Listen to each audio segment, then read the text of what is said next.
right, there's my server rack. It's running in my garage. It's a Dell server rack. I removed this is a back door from I got a garage door in the very back of my garage. I removed the top panel of the garage door.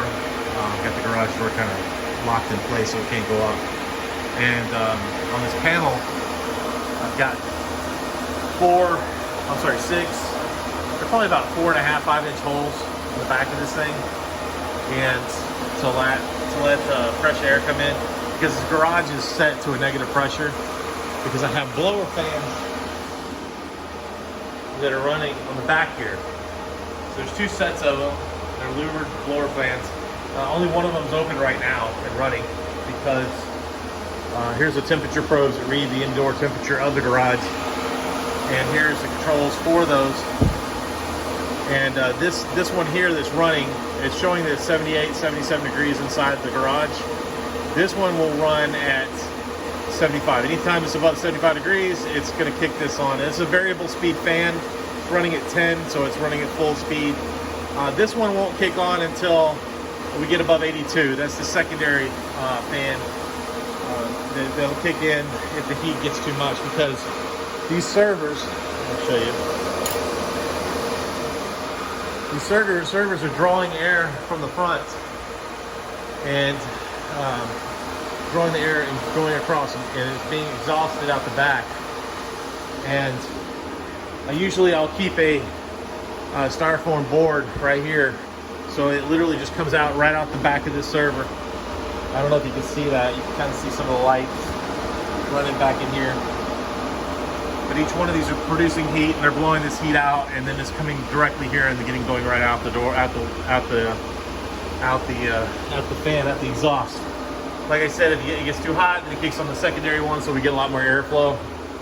And like I said, there's a wall that we'll put up here, a little styrofoam board, so it really just kind of collects all the heat back and it just kicks it out as fast as it can to prevent it from recirculating back into the front of this the rack. So it's fresh air coming in from outside, running straight out the back. And each server rack is a little bit different. They all essentially housing the same items. Some of them have different access to them. So we'll open this one right here. You see, I have 6 GPUs running in that. Each one of these has 6 GPUs running and mining. And that equates to a certain amount of mega hash that's being produced.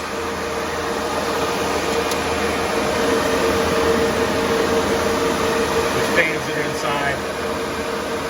We get a little dirt, a little rust. They're definitely not intended to be really. They're being used.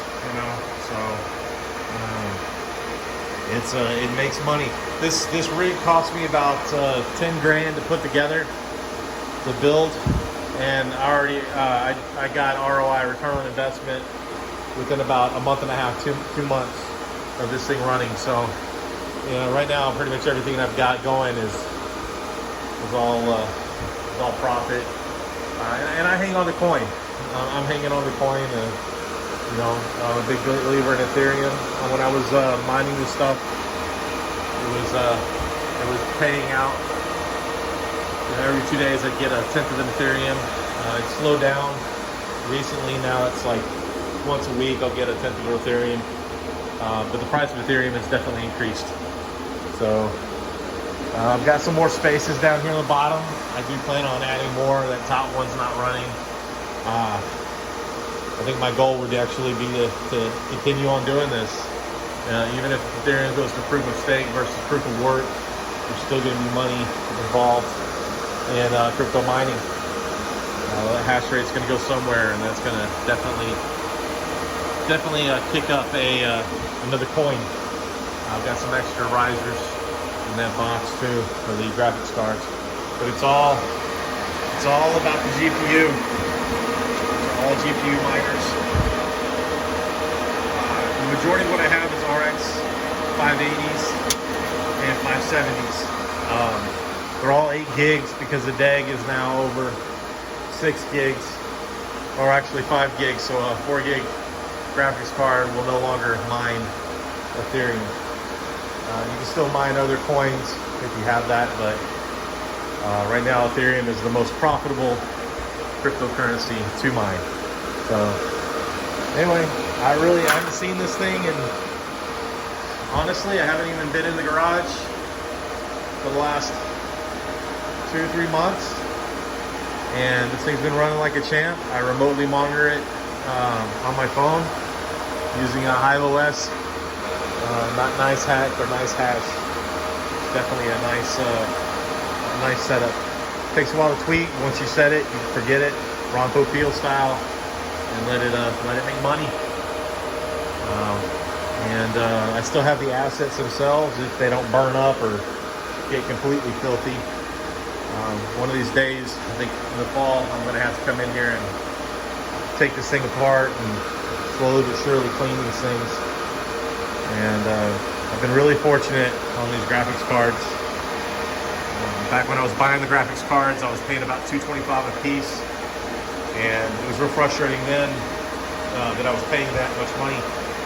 But little did I know that the price of those graphics cards would shoot up because of the price of Ethereum and mining. Now you can get an RX 580 for under $500, brand new. So I was really fortunate to get what I got when I got it. I'm kicking myself for not getting more, but you know, hey, that's the way it is. Don't have a time machine, don't know the difference, you know, don't know, never know what's gonna happen. So I'm really happy to get into it when I did. If I had to do it all over again, in all honesty, I probably wouldn't have done this. I probably was just gone ahead and spent the $10,000 and invested it into straight out crypto. Probably would have made a lot more money if I would have taken it and did that, because of the bull run that we recently had. Even though it's dropped quite a bit here recently, and that's what the media likes to focus on, it's still very much profitable. I'm still very much in the green as a result. And I'm a big believer that it's gonna kick back up again. It may take regulation, may take more institutions and financial institutions to get into it, which they are. It's just a matter of time. So anyway, just wanted to share a little show and tell of my my crypto miner, my garage mining system, and learned a lot of this on YouTube. And by no means any kind of computer whiz, but if I can do it, you can do it. I'm a big believer in that statement. So I'll take care. Thanks for looking.